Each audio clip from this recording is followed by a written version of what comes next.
The following podcast has some fruity language. Sorry, my bad. So take care of who's listening around you. Kia ora tātou katoa. This is me, Anika Moa, and this is my podcast. It's personal, where I get to talk to very, very, very interesting people who blow my mind. It was emotional for about 10 minutes, and we were all there snot blowing out and tears and stuff, and then Mum was like, right, okay, that's it. No more sulking, like we know what it is now, get to hospital, we'll learn about it, but we don't use it as an excuse, we don't piss and moan about it. So like me, Sophie Devine has type 1 diabetes. Unlike me, she's an elite athlete. She's captain of the White Ferns, and we chat about leadership, mental health and the dreaded diabetes.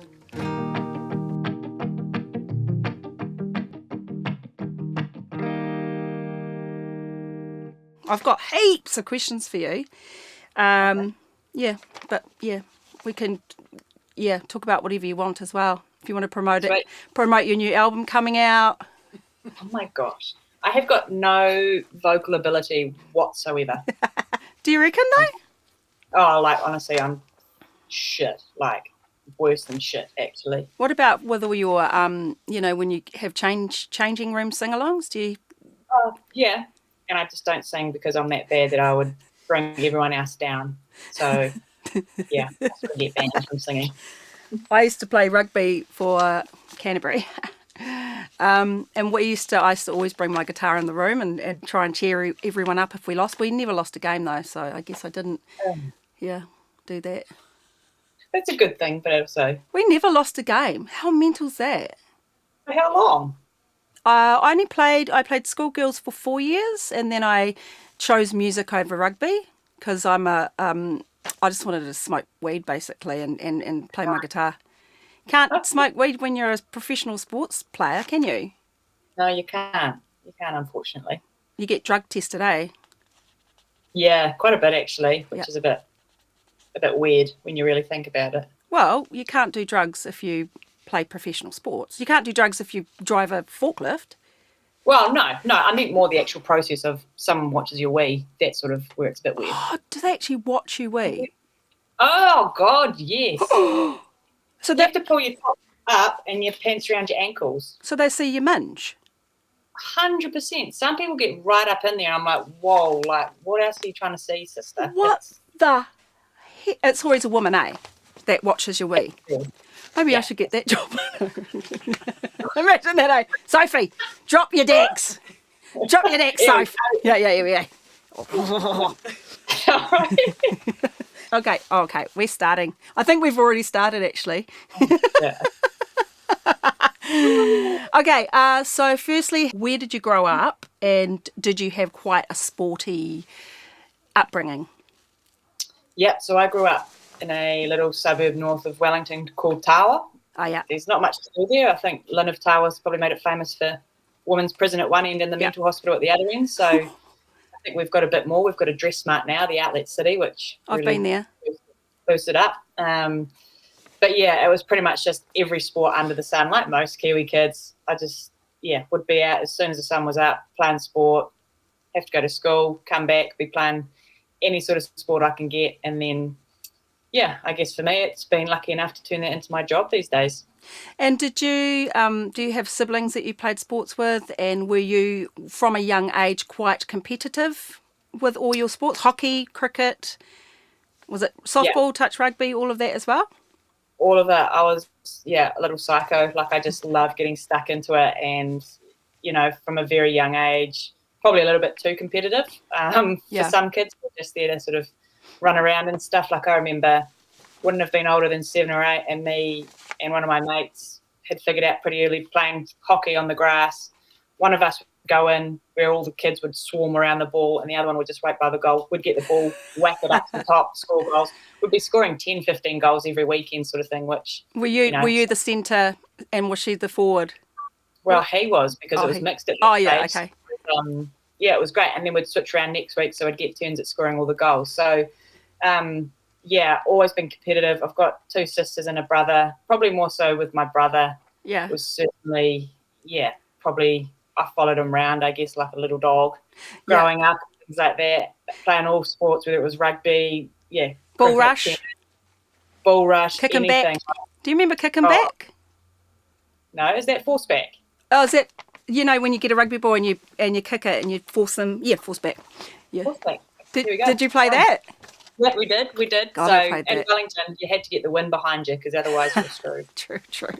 I used to play hockey, and I think hockey is probably the most aggressive sport ever. But I come from a poor area in Christchurch, and I could never afford shin pads, so I was constantly coming home with like bruises on my shins, I was a psycho too. It was never lose. If you lose, you're a loser. Yeah, exactly that. I remember we were the same. Like if you didn't have shin pads, we used to actually get magazines and just put them down our socks. I don't think that really did anything. Nah. But yeah, it is. You can be sort of subtly psycho as well in hockey, which I think is quite smart. You can jab people with the stick and accidentally hook your stick around someone's foot and trip them up. Not that I'm suggesting that you do that, but. You're not that kind of player though, right? You're not the vindictive cricket player where you, I don't know, what do you do? Tamper with the ball and do the ball. How do you ball tamper? What do you do to ball tamper? It's more you like scratch it or bite it or, I don't know why you bite a cricket ball, but, scratch it on the ground, whatever. There's a whole heap of different sandpaper if you're Australian.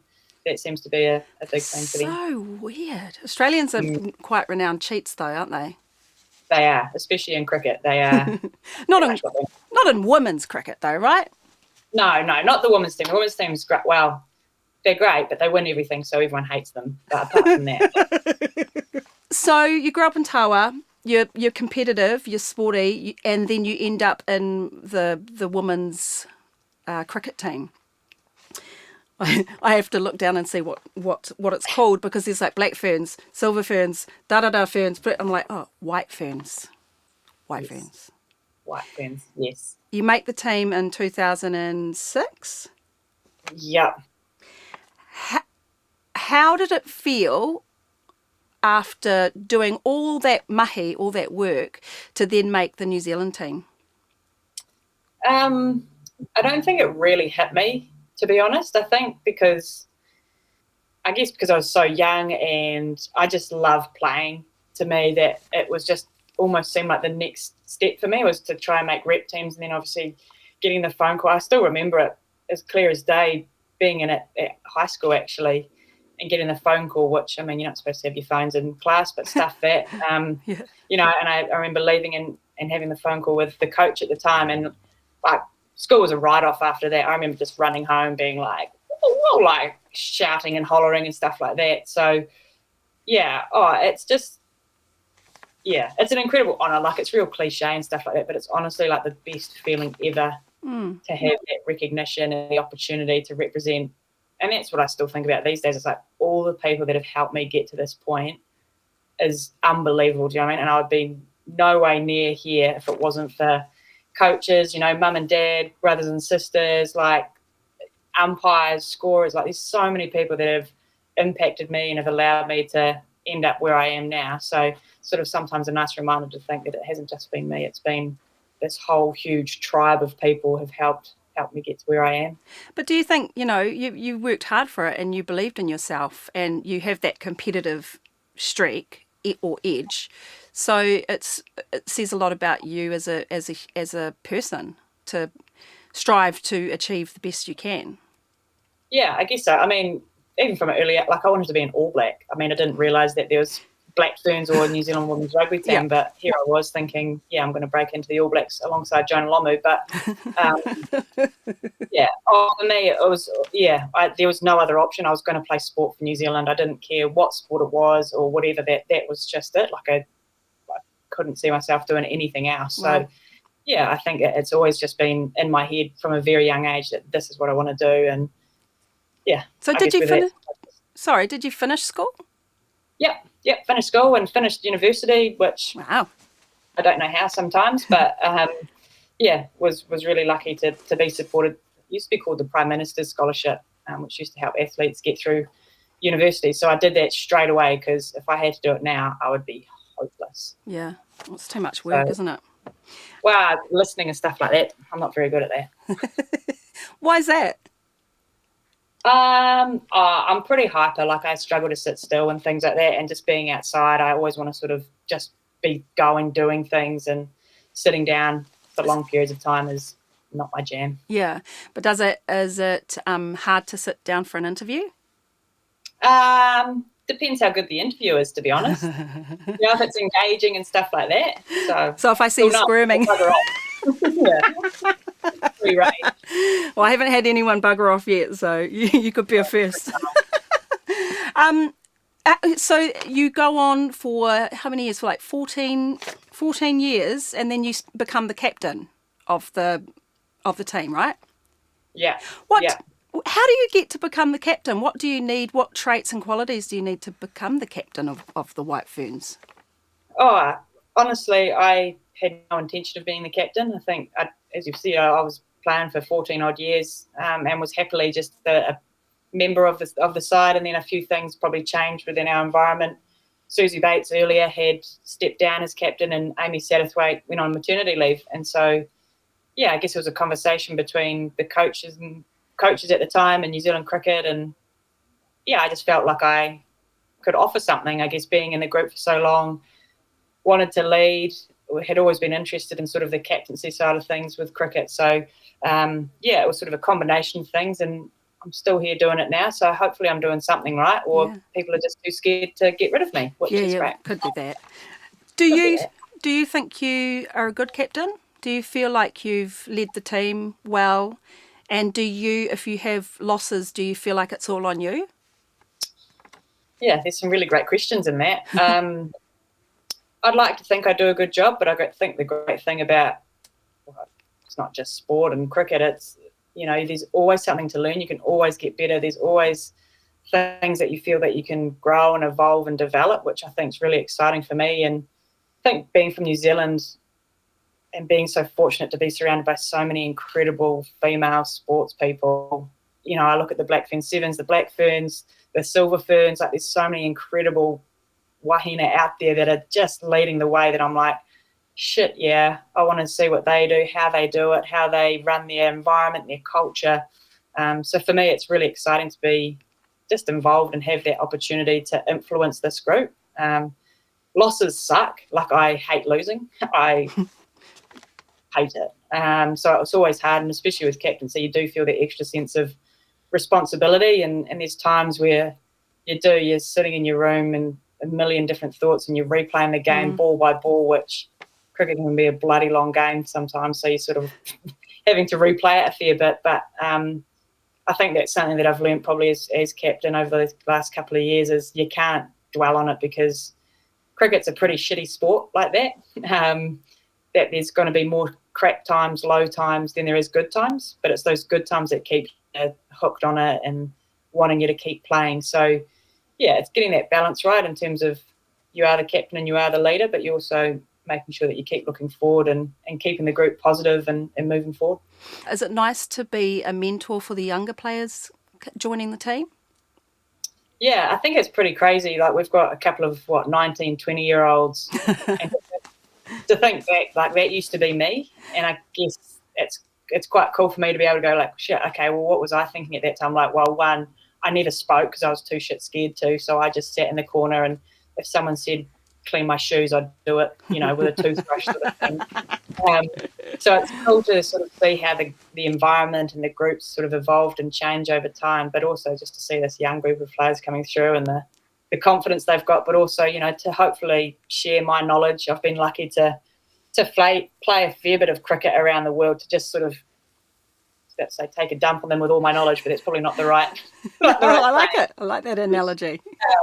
But yeah, to be able to share some of that stuff, because at the end of the day, yeah, I just want women's cricket to keep getting better and to try and bring more people to come and watch it, because I've been really lucky to have a pretty incredible career in this sport. When I played rugby, there was a lot of bitchiness. There was a lot of, you know how it's funny because women are real mind game players. Well, not all women, but when I was playing rugby, you'd be in the ruck and someone would be like, "You useless bitch, you're gonna get rucked." So like, it was real rough, and it was quite Because I was a tiny wee thing. I used to get, what's that thing when you run towards someone? Oh, the old clothesline. Yeah, I used to get clotheslined. I used to get my hair pulled. That's why I cut my hair. And is there bitchiness or I don't know, like, is there anything like that in cricket, in women's cricket? Not really. It's probably changed again. Like, I'll never forget. So I must have been maybe 11 or 12 at the time, and I got invited to bowl at the Wellington Blaze, at the Wellington women's cricket team. And obviously really young, I was absolutely shitting my pants, like, oh my gosh, this is so exciting. Like, there's the best players in the country.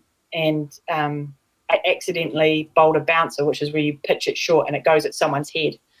I completely accident bowled it, and this lady fucking threw down her bat and said, "You little C-bomb, you fucking do that again, I'm going to fuck it." And I was just like stood there. And I remember getting in the car with Mum afterwards, and I was like, "Mum, what's..."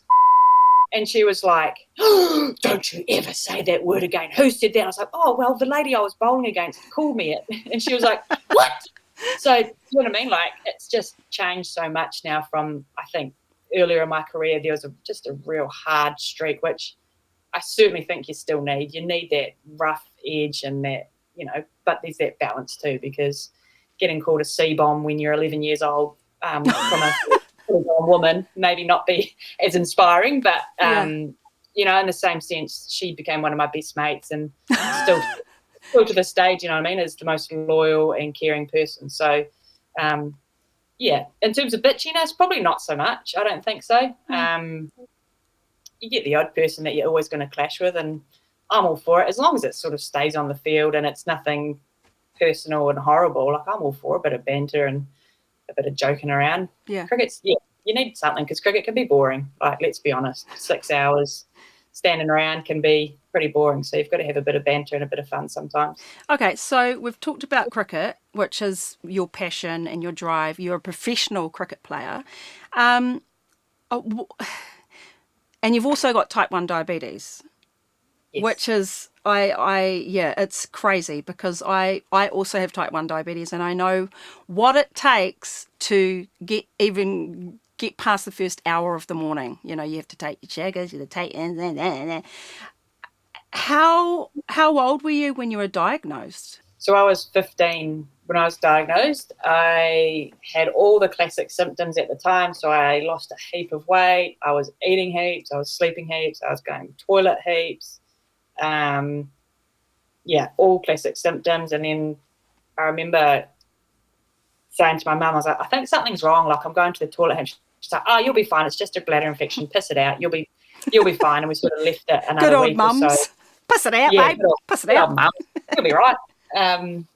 But then I remember going into school one day, walking into the classroom, and I couldn't see the whiteboard. Everything was sort of fuzzy, and I was like, that's a bit weird. So I remember getting home and being like, "Mum, like, I can't see the whiteboard." And she's like, "Oh, fine, I guess I'll take you to the bloody doctors." Your mum sounds real supportive. Well, it was sort of a little bit sad afterwards. So, within half an hour of the doctors, doing the test and the urine test and stuff, they're like, "Yeah, we're pretty sure you've got diabetes." Did you know? Send you to hospital. Yeah. Pretty much. For DKA? No, I was actually all right. I was actually okay, considering some of the stories I've heard. But I remember sitting in the car with Mum, and we both just bawling our eyes out, just like crying. And Mum was obviously really apologetic. She's like, "I'm sorry, I should have listened, or I should have known." Or yeah, but no one knows. Like, no one really knows anything about type 1. No. So it was emotional for about 10 minutes, and we're all there, snot blowing out and tears and stuff. And then Mum was like, "Right, okay, that's it. No more sulking. Like, we know what it is now. Get to hospital. We'll learn about it, but we don't use it as an excuse. We don't piss and moan about it. Let's crack on." And literally from that point, it was okay, right, let's get on with it, sort of thing. But being a teenager, you love your lollies, you love your burgers, you love your carbs. And as a diabetic, type 1, you actually have to carb count, and you can't eat much sugar. How does it, what was that like for you? That was, honestly, I think that was probably the first question I asked. I was like, "Can I still have ice cream? Can I still have lollies?" And they're like, "Yeah, you can, but you've just obviously, got to make sure that you inject the right amount and know how much sugar and carbs is in it," sort of thing. So that was my biggest concern. That, lollies and sugar and ice cream, and then, shit, can I actually still play sport? I thought, again, I had no clue what it meant. So I was like, well, I'm never playing sport again. That's me done, sort of thing. So I was super lucky at Wellington Hospital. The team we had there with the endocrinologist, the diabetes nurses and educators and stuff, literally stayed in for 24 hours, and I was back out the next day. And then a couple of weeks later, I was playing in a underage hockey tournament in Oamaru, actually. Yeah. And literally on the phone every morning to our diabetes nurse being like, this is my sugars, this is what I've eaten, how much do I need to inject? And he was amazing, like 24 hours a day available to make sure that I could, get back to normal, because I was so worried that, I couldn't eat lollies, I couldn't play sport, everything was going to be crap. But I think that really helped. It's a crash course. And literally you have to do a course. I haven't done that course yet, though, because I'm too... I'm naughty. I remember the year that I had all the symptoms for diabetes, and I was running every day and running half marathons and running. But I remember doing the Queenstown half, and my mouth was so dry, and I kept having to stop for wheeze. And every single stop, I had to have the Coca-Cola. Like, I was just like, I need something sugary. And what I didn't realise is that my body was in DKA, and I don't even know how I finished that 21 Ks. Like, I dragged my sick body over the finishing line. And it was... I look back at that moment and think, fuck, I was stubborn. Fuck, my mind was... I had a strong mind, because my body was telling me I'm done. But my mind was like, fuck you, bitch. These legs are going to move, and I'm going to finish this because I'm stubborn and I want to achieve. Yeah. And then I got diabetic. I got diagnosed, and I gave up running because I am too scared to run in case I get a low, in case I get a hypo. Yes, but I'm still learning. I'm still in the first 2 years of it. What advice would you give to people who are recently diagnosed? Shit. There's a few, but I think something that really stuck out for me was that every diabetic's different. How you react to different foods, what insulin's going to do to your body, how exercise is going to change your sugars or how much insulin you take. It's going to be completely different to mine, and it could be different day on day. Like, I am so lucky in the White Ferns. I've got Jessica, who's also a type 1 diabetic. So we literally talk in like our secret language, like, oh my gosh, my blood sugar levels, I need to inject this much, and this is how much carbs, and I need to change my needles and stuff. Atlantis and CGM and but it's so nice just to be able to talk to someone else who has it, knows what it's, knows what you're going through. That's a big thing for me, is being able to talk about it with someone, to find someone that you can vent, because it can be so fucking frustrating. Yeah. And I think that even for me, people say, oh, do you have your diabetes under control? And I'm like, well, what does that even mean? Like, I think I do. And then there's days where I don't go below 10. And I'm like, well, what do you want me to do? Like, I lie in bed and not do anything, and, do you know what I mean, not eat or whatever. There's times where I get really frustrated with that, where sometimes I'm just like, I actually don't have a fucking clue what my diabetes is doing. Like, I could do exactly the same thing, eat the same, inject the same, exercise, everything's exactly the same, but my sugars are like through the roof. And I'm just going to go like that, and you feel like shit, and it's just.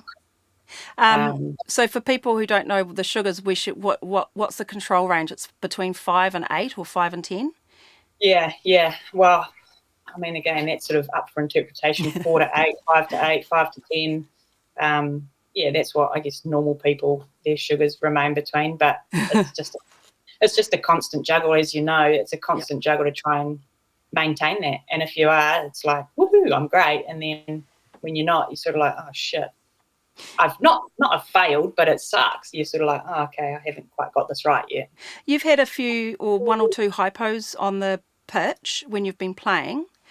Yeah. How do you take yourself off the field, sugar up, wait a while, or are you just like, oh well, get on with it? Again, I probably learned the hard way. I was a little bit like you in terms of being stubborn, and I was like, nah, I'm not fucking coming off. I'll be fine. And then I was like, holy shit. Yeah, I was like, I can see 3 cricket balls. I'm fucked here if this comes towards me, sort of thing. And I was like, oh, stuff, I'll just literally shove jelly beans and a scoffed banana. And I was like, yep, no, it's fine. Got back out there and just kept going low. I was like, okay, right. Could have been the heat. Well, it could have been anything, do you know what I mean? So at that stage, I was like, okay, shit, I actually need to step off the field now and actually take some time and let the sugars do its thing, let the carbs sort of kick in and stuff like that. Whereas now I'm probably a little bit older and smarter to be like, yep, I'm a little bit low. I'll just sit off for 5-10 minutes, have a banana, have some jelly beans, have a drink of water, let that kick in and then back out there. Well, it's a 6-hour game, so you've got time. You do have time. So, Do you feel like sorry for yourself with this autoimmune disease? Like, have you had days where you're like, oh, poor me, you know, as we all do, and why me? Oh, 100%. Yeah, absolutely. We were actually saying the other day, me and Jess were like, I wish someone else could just have diabetes for the day. Like, you just get sick of it, and there's times where you just get fed up that you want to break from it. That's pretty much the best way to describe it. You just want to break up with diabetes and have a couple of days where you're not having to inject, or you're not having to check your sugars, or be days wary off. of what you're eating. There's no days off. It's a 24/7 thing that you have to think about constantly, right? Yeah, absolutely. And I mean, that's where I probably try and give myself a bit of kick up the bum, where I'm like, actually, I can still see, I can still hear, I've still got my arms, my legs, I can still move around, I can still be active. You know, there's people that are in a lot worse position than I am, so be grateful. But there's also times where you just want to sit in your grumpiness and sulk and piss and moan and things like that. I think that's only natural. So it's about, being okay with it at times. When I feel like I'm grumpy with it, I go and eat an ice cream without insulining. I'm like, screw you, insulin. Yeah. Ha, didn't insulin. Oh, God, I'm getting hot. And then it's like kicks your ass a couple of hours later. How do you think diabetes has affected your mental health? That's a great question. I think it's almost to the point that we just said before, that there's no days off. And that's sometimes really hard, is when you need a break or you are trying to have some downtime or whatever, you still got to manage that. It doesn't go anywhere. You still got to test. You still got to inject. Like, that's following you everywhere you go. So, I think certainly it's sometimes when I've had low patches or, dark times, that's just another thing that has, weighs you down as well. Because I've still got diabetes. It's still kicking my ass. It's still there. It's not going anywhere. So at times it can certainly be a bit of a downer, but at the same time, it's that reminder for me that I can still move around, I can still be active, I get to still play cricket and play sport. Still got your feet. Mates, so. Well, exactly, at this stage. At this stage, yep. Yep, they might be gone in 20 years' time, but that's all right. What it's famous for, eh? It stops the blood flow to your limbs, and then you don't have hands or feet. And that was actually one thing that really, it actually upset me a little bit when I was first diagnosed, is how, I don't know the word for it, but like how over the top they're like, yeah, you're probably going to lose your feet and you're going to go blind and your kidney's going to crap out and you're going to have to be on dialysis. And I was like, holy shit, like, okay, like, I didn't know any better. So I was like, well, there go my feet, there goes my feeling and the sensation of my hands. I'm going to be blind by the time I'm 30. So at times I think they can really, put a real negative lens on it. I know you need to be vigilant and aware. Vigilant, honest, and be aware of the complications and the risks associated with it. But there were times where it freaked the shit out of me, because I was like, holy hell, like, that's a lot to comprehend as a 16-year-old, that you don't fucking look after yourself, you're going to lose your legs. It's just like, whoa, okay. Like, rather than being, you take good care of yourself, you keep exercising, you eat well, there's no reason why you shouldn't have, a long, healthy life. Rather, it was, you're probably going to die, your kidney's going to crap out. It's just sort of quite confronting. I've got 4 kids, and it's actually a really good, I find it funny because I've got diabetes and they know everything there is to know about carb counting and sugar and how bad it is for you. And I always go, you might get diabetes if you eat too much chocolate. And they are scared. And I'm like, yes, eat these broccolis. Like, it's actually a good parenting technique. Good to know, actually. It's got to have some perks, doesn't it? Oh, well, that's the only perk pretty much. Oh, people feel sorry for you sometimes too. You had a moment, 2021, where you had to take a break from cricket. What was the trigger for that? Probably goes back to being stubborn and thinking that I was okay. Having been on the road for so long, especially with all the COVID stuff as well, like COVID was a crap time for everyone. Yeah. There's no doubt about that, but I guess the time that we spent locked up in hotel rooms, and I don't want to downplay that other people weren't, struggling and it was a shit for everyone, but, our environment changed so much, being literally locked in your room for long periods of time. In the end, I think I did 6 MIQs.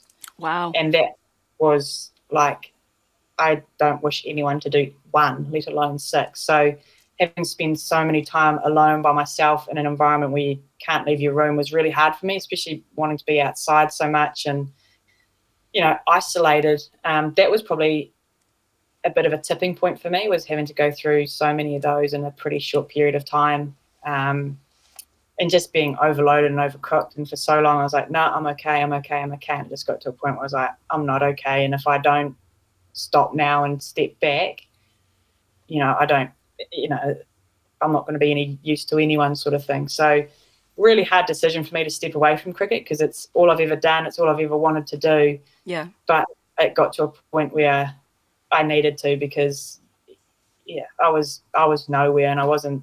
What was going through your head? Were you having panic attacks? Did you feel depressed? Were you just struggling with your mind? Yeah. So I've obviously been diagnosed with depression, previously, and, had been managing it with antidepressants and stuff like that, and been going all right. And then obviously through COVID and stuff like that, probably, just sort of those things came back. And I guess it's not funny, but when you talk about depression and now people talk about the black dog or the black cloud and things like that, that it's always sort of looming, that was just happening again. I just felt that something was always there on my shoulder, that it's just something you can't shake, that you're just low mood, you're depressed. I hated being around people, really anxious in big groups or with people or in situations that I wasn't prepared for. So, if I bumped into someone that I hadn't planned on, or someone asked me to speak at a cricket event or something, it freaked me out, and certainly have had my fair share of panic attacks and things like that. So, with all that combined, I knew that the best thing for me was to remove myself from that environment and just literally say, right, I just need to focus on myself here and getting into good routines and things like that. So stepping away was bloody hard, but necessary. Did you think that, do you think that a way to help with your depression, panic attacks, anxiety, all those things, is to have a routine? Because what you need, you can't, no one's ever not healing, right? So you're going to be 80 and you're still healing. But because I've got depression at the moment, I've never felt this way before, because I've always just been a go, get diagnosed, get depression, have panic attacks, anxiety, all that stuff. Everything that you're mentioning is stuff that I'm going through now. So I find it really interesting, because usually I wouldn't talk about it, but I need to, because if I don't, those dark thoughts are really, you're right, they sit right here. When you're in public, you try to, I'm digressing here, but you try to hide. You try to hide it. But you just mask. Everyone masks. But I don't do that anymore. So I just tell everyone I'm depressed. I'm depressed. I'm sad. And how am I getting through it? I'm getting 10 hours of sleep a night. Yeah. Is that what you were doing with your routine? Were you just keeping it simple, stripping everything back? Yeah, absolutely. And it is. It's amazing that you say that around talking about it, because I was exactly the same. I didn't know how to talk about it, and I didn't want people to be like, I don't know how to be around you now. And that was something I really struggled with, is not to anyone's fault, but people sometimes don't know how to behave around it. If someone says, I'm depressed, people are like, oh, fuck, okay, there, like, it'll be okay, you'll be better soon. And sometimes it's not, and sometimes it's literally just a case of being like, that really sucks for you, but I'm here if you ever need to talk, or if you want to go for a coffee. And that's certainly something I've probably taken out of it, is because before this I was like how can you be depressed? Like, what the fucking even is that? Like, you can't get out of bed? What's wrong with you? That, like, to me, I couldn't comprehend depression and what that meant. And then going through it and still going through it now, it's like, it literally is. There's days where I cannot get out of bed. And for me that always wants to be outside doing things, like, that's a huge warning sign that I don't want to see people, I don't want to talk, low mood, grumpy. But yeah, stripping it back to routines, absolutely. It's sleeping, eating, it's getting out in nature, and whether it's a walk or, just getting outside and moving the body. Yoga was a big one for me during that time, meditation, things like that. It's funny because if any of my friends go, do you need to talk about it? I'm like, yeah, I do. Come on. Like, I'm really, because I need to understand why, how, what's going on in the brain. What are you feeling? I struggle to get out of bed some days. I love sleeping. I'm just like addicted to it. But I've got 4 kids. I've got, kids that need to go to school. So that actually helps with my routine. I looked at I stalked you on Instagram the other day and I saw your bookshelf. Yeah. What kind of reader are you? Bill Bryson novels. Yeah, that must have been Mum's or something. That must have somehow sneaked in there. I go through real phases. Obviously, being on the road so much, it's a great way to kill time when you're in airports and planes and things like that. I go through real, like, self-help phases, where, as you can probably tell from my bookcase, it's mostly like, be a Buddha and meditate and breath work, stuff like that. But, for me, reading's a really good escape when I'm in the mood and can go for it, sort of thing. Do you like mind-numbing books? I have books that I go to that just numb the mind and just easy read, like The Girl Next Door with the Train on Fire. Like all those books. Yeah. Well, Colleen Hoover has been this year. I reckon I got through about 10 of her books. Same. Literally. So I was just like, oh, whoa. Sort of thing. It's just an easy read, eh? Yeah, absolutely. Did you read Verity? Oh, talk about psychos. That was That was so mental, eh? But it was so cliche that I thought there'd be some sort of twist, but there just wasn't. It just was too cliche. Yeah, absolutely. But it is. Like, it's such a cool way to do something different for me as well, as, to have some quiet time alone without spending time on the screen. Like, I'm still suck at that. I spend way too much time. We all do. Yeah. Just own it. Yeah, I should, absolutely. I know I should be better, but it's also... If I could, I'd go on Instagram over reading to my children at night. Really? I'm just being honest. What else do you do to chill out? Like, what do you're such a high intensity, amazing cricket performer. What do you do that mellows you out? Like, do you go on dinner dates? Do you do yoga? Yeah. Nah, like, it's funny you say, like, dinner and things. When I see people go out for these fancy dinners and they get meals that are, like, literally a mouthful, and I'm like, you paid like $80 for that, screw that. I'm, just going to go down the road to a pub and get a good steak and mash sort of thing. But golf, I really like golf. It's a really cool mix for me because you're still outside, you're still walking and stuff, but it's really slow paced and you take time, you're out in nature. Well, it's just like cricket.